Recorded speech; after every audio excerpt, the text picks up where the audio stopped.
Welcome to Business Innovators Radio, featuring industry influencers and trendsetters sharing proven strategies to help you build a better life right now. Hello, everyone, and welcome to another episode of Business Innovators Radio. Again, this is your host, Matthew Lochran, Principal Consultant from Midtown West Media. Today, we have a very special guest. We do have Mike Seeley with us today on this episode. Mike is CEO and co-founder of Seeley Mint. Mike is a third-generation mint farmer and has been running the value-added product manufacturing of mint with his wife, Candy, for several years.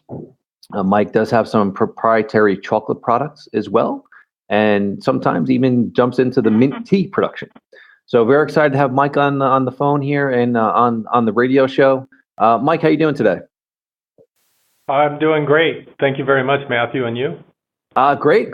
Very excited to have you on. I'm quite intrigued by the process of mint farming, so I'm going to kind of jump in for some questions here for you. But first off, I would love for you to share a little bit about your background and kind of maybe what inspired your family to get into the mint farming. If this is if you're the third generation. Well, that's an interesting question. Dad and Grandpa started in the 40s raising mint. My guess would be that green onion prices had dropped in price, and so they were looking at another crop. Mint was brand new to the Pacific Northwest at that time. And so they started in with it. It was very labor intensive.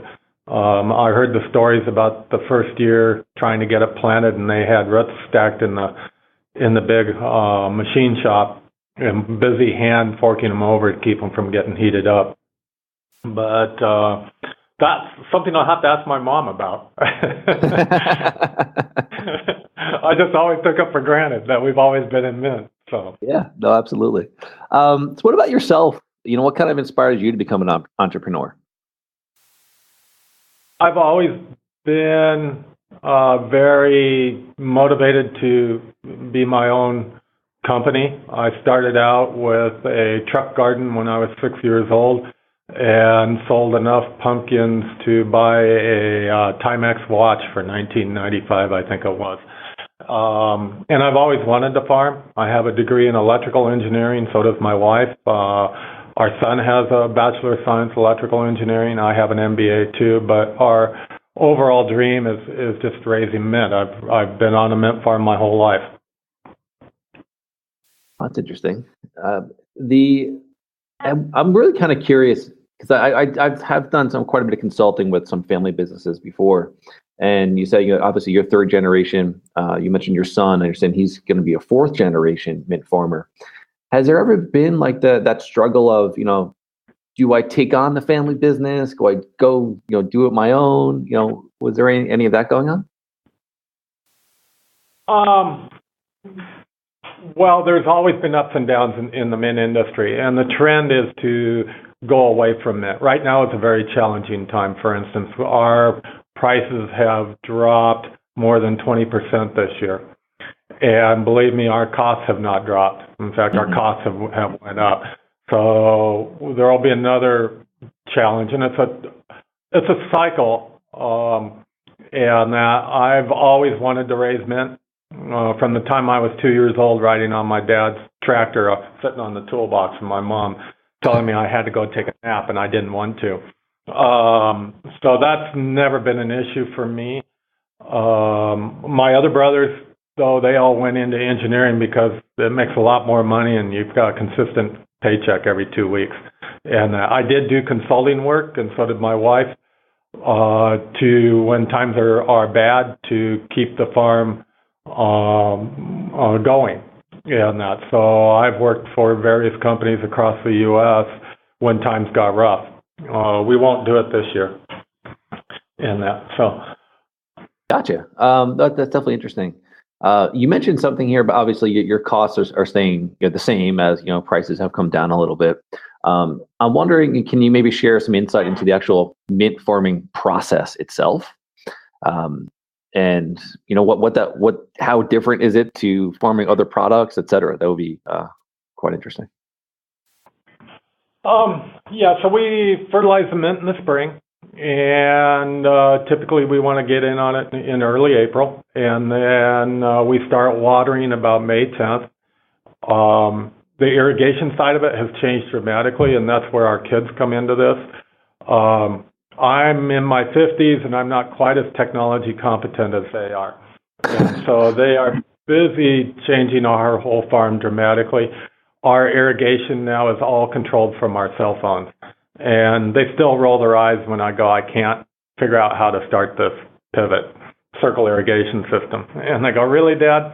But I'm really proud that they're doing that kind of thing. And then what we do is we hope for sunshine, which early this year was a real concern. It didn't stop raining till about June 15th, and then it turned off hot and dry, which is what we needed. And then how we differentiate what we do is we raise it the traditional way my parents and grandparents did, and that we harvest it when it's 3 to 5% bloom, and that's strictly single cut. And where we raise it, how we raise it, the soil type, all of that dictates the profile of the oil. It's just like wine grapes. So we're very high organic matter soil, 50% organic matter. I can raise, well, we do raise mint 50 years in the same field. Whereas everybody else is 2 to 4 years, 5 years top, because they have no organic matter, and they're raising it different than we are. We still hand hoe a lot, hand pull a lot of weeds, and we're still raising the traditional black Mitcham heirloom peppermint and native spearmint for the tea and oil.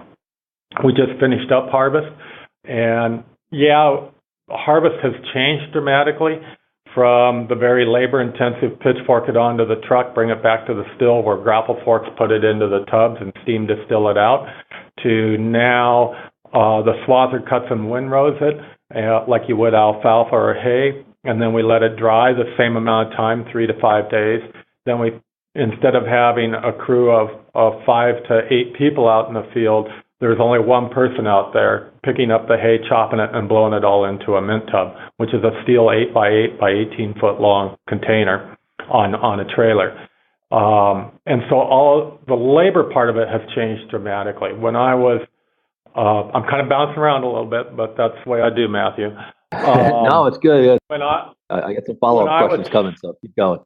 Yeah, when I was 6 years old, I was helping hand plant a field, and there was a crew of 10, and I think we did 1.5 acres that day with the gunny sack dragging on the ground with the mint roots in them, and I pull them apart and set them down in the row, and then Dad covers it back up with a spike-tooth harrow.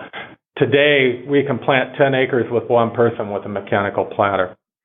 And so it's really, the technology is changing. It's changing again. 3 months ago, our son tested a semi-truck driving it down the county road with nobody in it.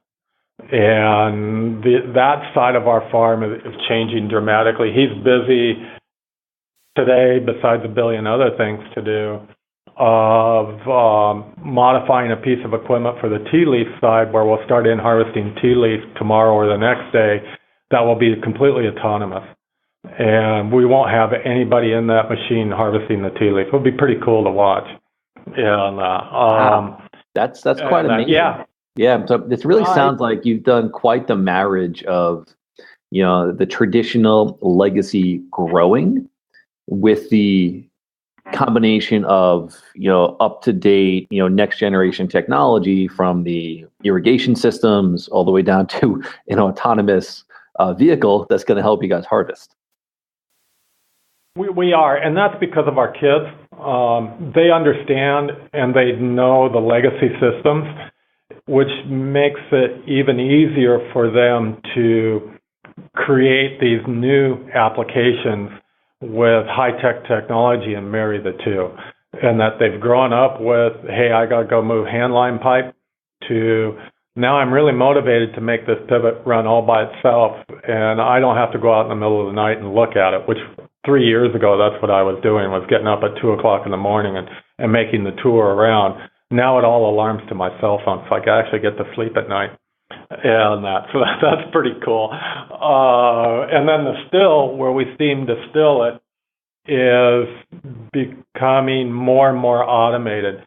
When it used to be just skill of the boiler operator, which was either me, my wife, or my parents, who would operate and keep the temperature controls correct so that the oil separated correctly and we had the correct quality. Why now all the valves and everything are completely automated, and so it's gotten to be pretty boring at the still. And I get ridiculed for that too. Hey, Dad, how come you look like you're falling asleep? Whereas before, after a 16, 18-hour day of running back and forth and adjusting manual cooling valves and steam valves, and the boiler, when my dad had this boiler for the steam production, that instead of having a boiler feed pump with modular controls on it, it was a steam injector where when the water level got low enough, the steam would pull the water into the boiler. And if that didn't work right, I went flying off of his lap, and he was running to the boiler to get the water injecting properly so we didn't blow the end bell off and park at a 3,000-pound end bell 100 yards away. And I'm guessing after those 16 to 18-hour days, there was no questions of why you were sleeping then, right? Yeah. So now, and this is going back to the still, so we get done chopping it, then the truck driver drops off an empty one, picks up the full one. The chopper driver fills that tub. It takes them 12 and a half minutes to fill it. And then that trailer is brought back to the still, where the truck driver picks up one that is already been steam distilled out and runs out and empties it. And at the still, we hook up a steam hose, run the steam through the bottom of that steel mint tub, and as the steam rises, it carries the mint oil off as steam. It goes through a 8-inch pipe at the top of the mint tub to the vertical condensers. And the vertical condensers condense it down into a mixture of oil and water. From there, it flows into the receiving can, and we have to have it at 115 degrees coming out of the condenser for proper separation of the oil. Mm-hmm. And then the oil goes into the receiving can, and as the oil rises, because it's lighter than the water, then we skim it off and put it in 55-gallon drums. And by the way, no two mint farmers can ever agree on what that temperature should be or what pressure you should operate at or what the boiler pressure should be. The only thing that two mint farmers can agree on is what the third one is doing wrong. So it sounds like such an elaborate setup. I'll have to make sure we get some pictures of this. I'd love to see it. So absolutely. If you go to our Facebook or to our website, either one, we have pictures. We have pictures of Hartley and Craig from employees of my grandfather and dad way back when it was very manual, and my dad's very first steam boiler, which was a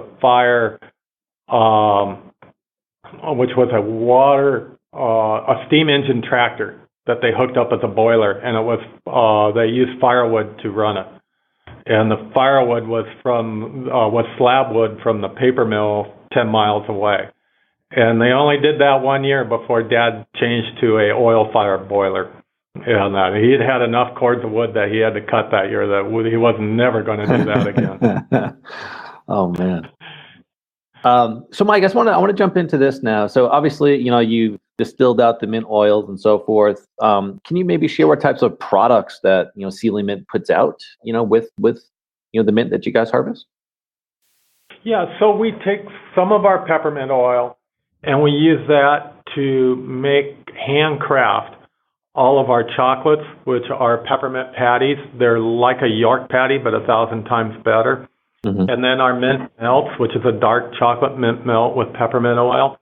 Our peppermint bark, and we use our own crushed candy cane on the top of the peppermint bark.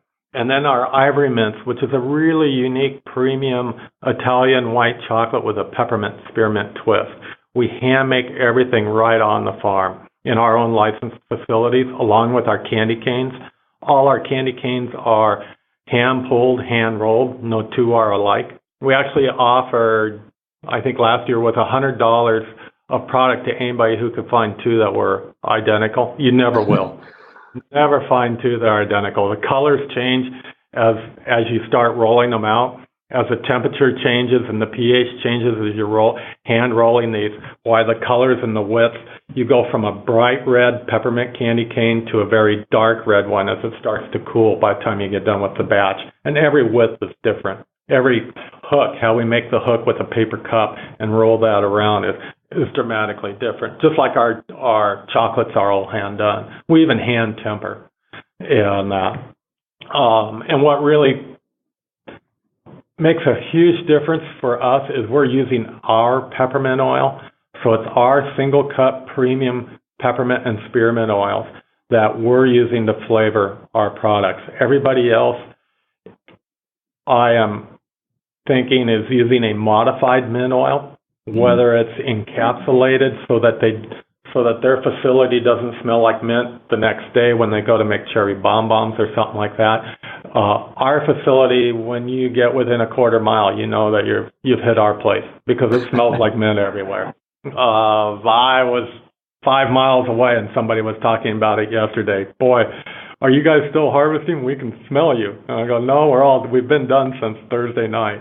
Oh, that's really funny. But they could still smell the mint. So it sounds like that's really quite the the Oregon food innovation center you got going on there, from the harvest to the hand roll to the craft goods.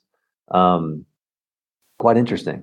Now I do understand as well that Sealy Mint expanded obviously into outside markets outside of the U.S., into international markets. Can you maybe tell me a little bit about what that process was like for you to start exporting? It was a whirlwind. We had at Expo West a number of Canadian companies and a number of Middle Eastern companies, along with Southeast Asia, really interested in our product. And that was a year ago at Expo West, so a year ago, March. And we could never really figure out how to export. And we got connected up with OMEP, actually, with Linda and with Rosie. And they started to say, well, it's a lot easier than what you think. And so I started in on the Canadian one because I don't have the time to deal with all this other, figuring out the export. And I decided if we're going to do this in Canada, we're going to do it right. And I'm going to have the French and the English labeling. And we put that together. And I had the Oregon Department of Ag, Eric Garman, along with OMEP, were nudging me to go to this October event down at the Food Innovation Center.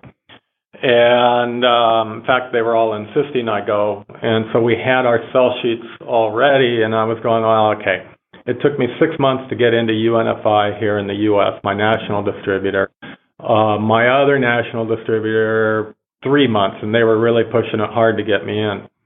I was going, I probably won't get into Canada until June, July of 2017. The next thing I knew, I had 2 POs and I was scrambling because I didn't have boxes ready. And I was just screaming to get product out the door, get labels made in dual language and make sure that the fonts were the same size so that I didn't tick off anybody who spoke fluent French. Yeah, and that because they want it to be the same as what it looks like in English. And I get that. And we just started in as fast as we could, but we were literally caught flat-footed. The NAFTA agreement is really easy to work with. Rosie and OMEP helped me through that part of it. And the ODA came in, and Eric Garman and the rest of the team there stepped in. So did WUSADA. WUSADA was very helpful. And I think all 3 of them kind of guiding me was very instrumental in making it smoother to get into distribution up in Canada. So a couple of things with that. You said, so one of the questions I want to kind of dig in a little bit that you mentioned was, obviously I know when organizations are exporting, and they always want to be, cognizant of local customs and obviously labels and, phrasing and so forth. So obviously what you did when going into Canada, you put it in dual language, both for French and English.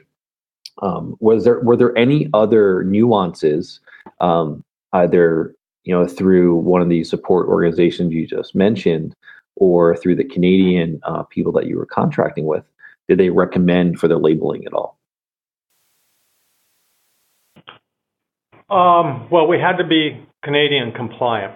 And the nice thing was that both of our distributors up in Canada reviewed it to make sure that it was Canadian compliant.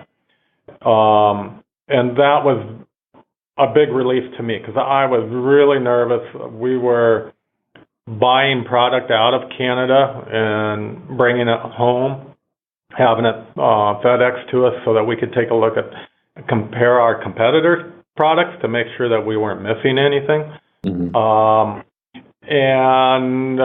Then there's always that nuance. Never assume that French in France is the same as French in Canada, or French down the Quebec. Yeah, absolutely. Yeah, and even any other country. It's just like the U.S. Don't ever assume that necessarily everybody will interpret it the same way. But we've had a great team up in Canada. My distributors have been very, very helpful. My distributors are great down here too, but I face different challenges with them down here. So it sounds like you mentioned a couple different support agencies and organizations and folks that you were working with in the Oregon market to kind of help support you on your journey. Can you share maybe a little bit more about some tips that they might have shared with you? Oh gosh. I think with SADA, you have to make sure that you have your I's dotted and your T's crossed when you're submitting stuff to them. It's not them, it's the Government Accountability Office puts the pressure on them to make sure the I's and T's are dotted for every application. And that. With OMEP, it's not as hard as you think to get into Canada. And same with ODA. And so we just kind of forged ahead, got our NAFTA documents ready, which shocked me that it was only an 8.5 by 11 sheet of paper. Wow. I'm shocked at that as well. And any county official, or any U.S. official, whether it's local, county, or federal, can sign at the bottom saying that, yeah, we're legit. Shocked the heck out of me. At the same time, one of our biggest challenges getting into Canada is making sure that we have hired a brokerage company to facilitate getting our product across the border. It's a challenge I'm having right now, getting a pallet up to near Vancouver, BC, Richmond, BC, is getting a broker at a reasonable cost to just get that pallet up there. And so I have a PO that needs to go up there, and that's one of the things I got to jump on today is assuring that I have a good brokerage company to get it across the border.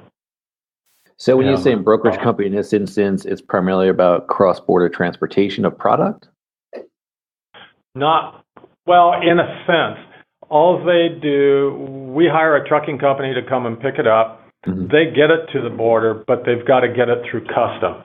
Gotcha. Okay. And that's where the hang-up comes up. And in today's technology, I can't ship anything across the Canadian border anymore because Sealy comes up and it's like, you need a broker. It doesn't matter whether I'm FedExing, UPSing, mailing it, or having a pallet ship. They want brokerage for every item that goes across the border. And so we actually did not get a small bunch of samples. It was like 100 samples into Ontario, Canada, because Canadian Customs told FedEx I needed a brokerage company to handle it. So we're stuck with it now. That's what I hate about technology, is they can bring up who Sealy is anytime. I can't get away with anything. A year ago, I could bad, right? A year ago, I could ship samples to anybody and keep the weight of the box under 10 pounds, and nobody cared. But now I'm a big target. Oh, that's really funny. So with additional growth like this, did any of the resources, or maybe from your own experience, or are there any maybe kind of strategic ways to finance growth like this? Or is this, were there any additional resources provided at all, or? No, we have done this all by ourselves. We are very challenged to get financing by a bank. And that is one of our highest issues that we have is getting financing. And so we have had to finance everything being self-financed. It's a real challenge when you're growing as fast as we are. We bounce from one week to the next. And a lot of other companies struggle with that too. When you're small, banks don't really want to loan to you. So we struggled with that the entire way. The farm is self-financed too. And believe me, that makes it a real challenge when you get to July and August and you spent everything you have. And to get that crop up, and you only get one check, and then they don't want to pay you until as late as February the next year. That makes it a real challenge. It sounds like you really need to get quite crafty with your resource allocation, in what you're really kind of driving those revenue targets towards as well, then. Yeah, the one thing I can advise to anybody when you're providing a product into stores or anywhere else is you need a cost of goods sold that is less than half of what you're selling it for. If you don't, you won't survive this business. And we've told a couple other companies, and they didn't. Their cost of goods sold was 85% of what they were selling it for, and they didn't last 3 months. But by the time you so thin. By the time you get done, a lot of major distributors will want 2% tin, and then they want a 1, 2, 3% spoilage allowance. And then you have to go off invoice every quarter for anywhere from 10 to 25%. And that's for a month every quarter. And you start adding that all up along with marketing and mistakes you make, why it quickly erodes the profit margin in a hurry. Well, that was a great segue into my next question, Mike. So I'm going to jump in now with it. You said, the question I had really queued up for you here, what I wanted to ask you was, you've been doing this a long time, and kind of looking back on your business and processes, is there anything that you might have done differently? Yeah, I probably wouldn't have done what I'm doing now. I would have stayed at the farmer's market, and that we're too late, and that we've grown way too much, and I can't pull back. And we're at that tipping point. And that's probably something that we should go back to, is how we got into the farmer's market in one of the questions. But it would have been easier, and I probably would have made a whole heck of a lot more money if I just stayed at the farmer's market and maybe added one more, and then we were just going to 26 farmers markets a year in that. But we are well beyond that now, and there's no pulling back. People would get really, really angry with us and with our products. So this is when you taste the difference with our products, you know that you're getting real peppermint oil and not a synthetic or a foreign oil. On that, or a modified mint oil. That's probably the number one thing, looking at it. The other thing would have been to prior to getting to this point would have been to secure enough financing to make sure that we could move forward in that. Having that $500,000 line of credit to start out with would have been a lot easier than kind of going, well, okay, we made $1,000 this week. What are we going to use that money to? How are we going to use that money to build our brand? Another couple things would be trying to figure out how to hire the best broker possible, and if they're not meeting your expectations, work on that very early on. And then if it's not working out, then you honestly got to say it isn't working out. I need to move in a different direction. We're much swifter about that now. And having a good marketing strategy, which is still challenging. Everybody has a different every company that is making a product has a different way of doing it. And I've talked with numerous other companies that are my size or larger, and we all do it differently. It's really interesting. So to me, the last 2 minutes were kind of gold for our listeners. So overcoming those challenges, right?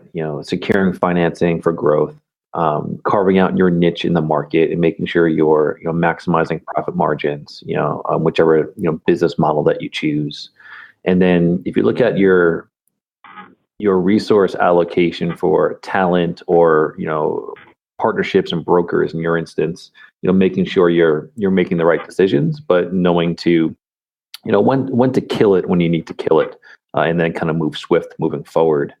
And the last thing you really mentioned as well is on the marketing side of things. Every organization in your industry seems to be a bit unique. One thing you might want to look into is really maximizing your uniqueness and promoting that uniqueness. I mean, just the whole fact that you guys do everything on site and hand make and hand roll, all of your products, is quite a differentiator. And I'm assuming, people should be paying a premium for that. If they're not, they should be. So definitely want to, thank you for that piece, because I think that section was really gold for the listeners. And then kind of in looking forward then, Mike, I mean, what's your vision or ideal future for Sealy Mint? For us, so I would have sold out 5-10 years ago, the farm, and just got out of it when things got really, really rough. But we have 4 kids. One doesn't want to farm, but she helps out.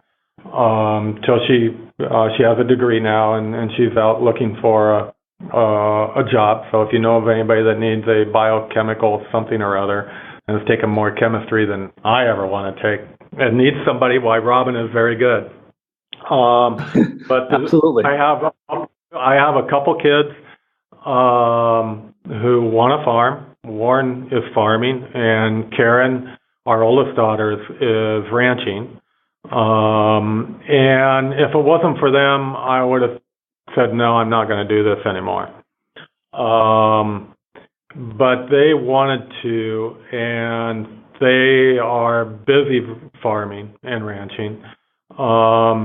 And so what we have to do is grow our value-added side, and they understand it. They know why. Last December, at an annual Mint meeting, I was told by somebody that the 3 largest corporations that I know of in the mint business in the U.S. would never use U.S. mint oil again in any products they develop, and that synthetic and foreign oils were 10 cents on the dollar in that. And so when we lost one of our contracts on that, so we only had one contract left to fulfill for this year. I still have to find a home for some of our peppermint oil. It's very clear that we have to grow our business to up in the hundreds of millions of dollars, if not billions, in order to keep our kids doing what they want to do, which is raise mint and ranch. And that our oldest daughter has like 100 head of cows, and she wants to enlarge that part of it. And then Warren wants to raise the mint, but both of them partner together. Yeah, and that you have to remember 1 pint of mint oil flavors 41,200 of our mint patties or 55,000 sticks of chewing gum. And I have 34,000 pints to find a home for. So that's a lot of mint oil that we need to figure out where it's going to go, and we're not close to that yet. But that's literally where we need to go. So the direction we have is, right now there are 23,000 plus stores in the U.S.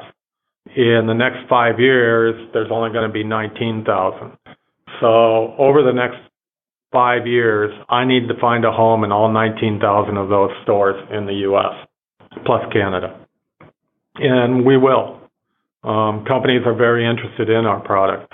In order to keep our kids so that they can continue farming and be the fourth generation, and then if their kids decide to farm, it has to be their decision, not grandpa's or their dad's.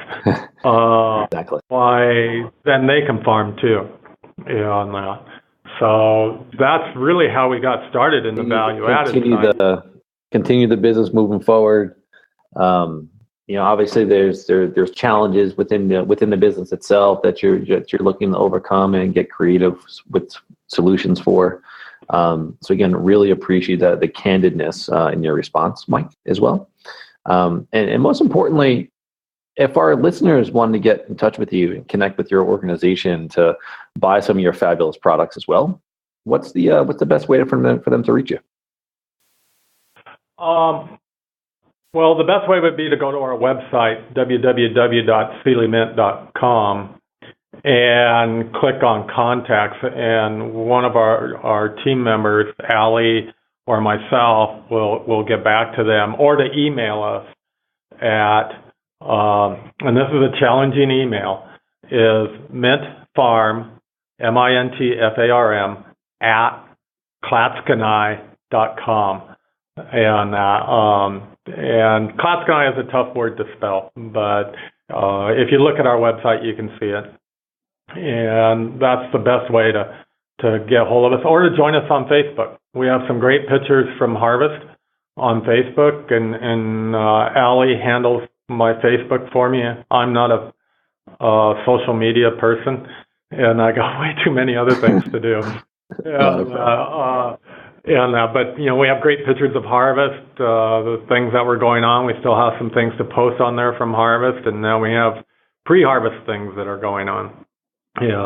So it's pretty cool when your kid's house is 100 yards from the eagle's nest, and the eagles come and land in the fir tree right in front of the house and stuff like that, or you get to see the golden eagles and the bald eagles fight it out over a mint field. Those were things I never saw as a kid, but our kids get to see that. They kind of take it for granted now.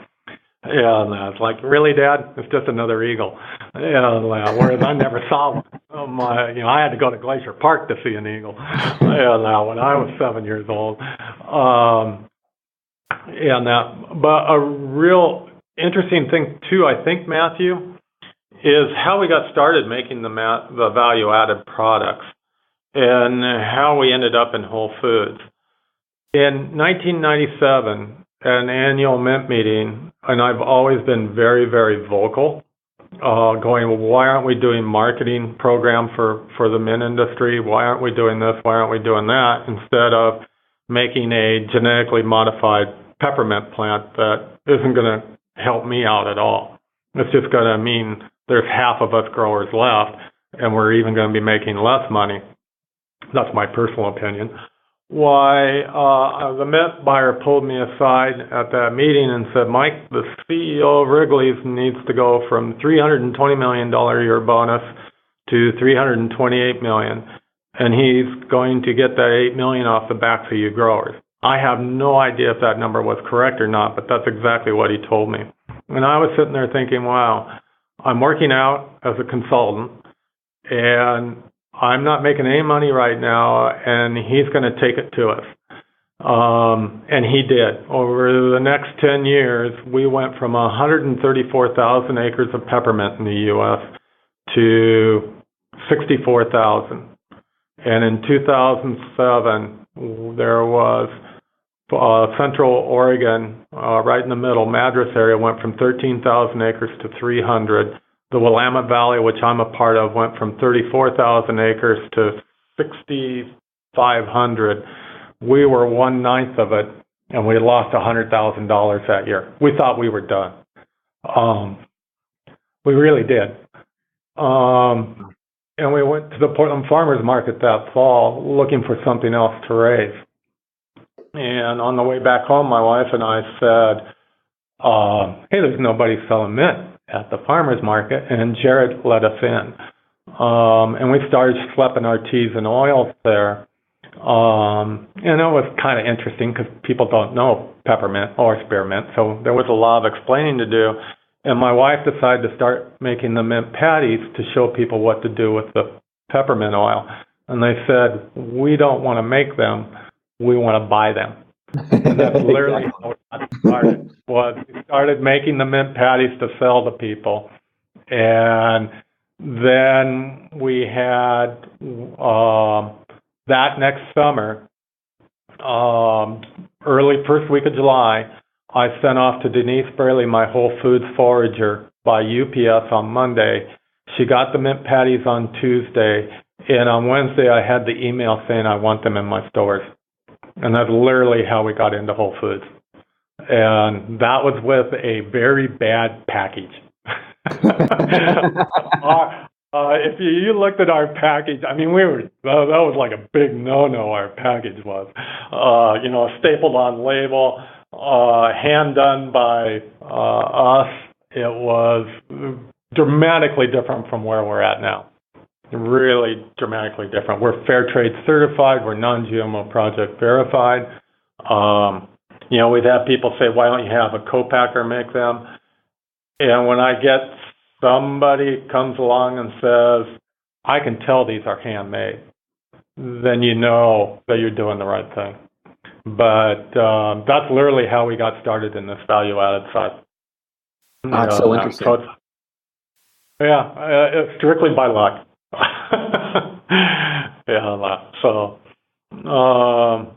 And today there's less peppermint, and next year at least 5% of the growers will go away because of the lower prices. This is going to be a brutal couple of years. So I know there's less than 60,000 acres of peppermint now, and I believe 20% of that is proprietary mint, meaning that it is not a real peppermint plant. I'll let you decide what that means. Gotcha. No, that was a great story too. I love kind of, wrapping up with that real kind of jump from the farmer's market to Whole Foods, and kind of where you guys are now, state of the industry. So if you wouldn't mind again, Mike, can you please just go ahead and just give that website one more time for our listeners to make sure they can reach out to you? Sure. It's www.seely, S as in Sam, EELY, mint, MINT.com, all one word. Perfect. And Mike, I really want to thank you for your time today. It was a very intriguing and interesting conversation. Learned quite a bit about the mint farming process, your story, and obviously, the future generations of your family going to continue in the family business. So really appreciate your time, and have a great day. Okay. You too, Matthew. Take care. All right. Bye-bye. Bye. Thanks for listening to Business Innovators Radio. To hear all episodes featuring leading industry influencers and trendsetters, visit us online at businessinnovatorsradio.com today.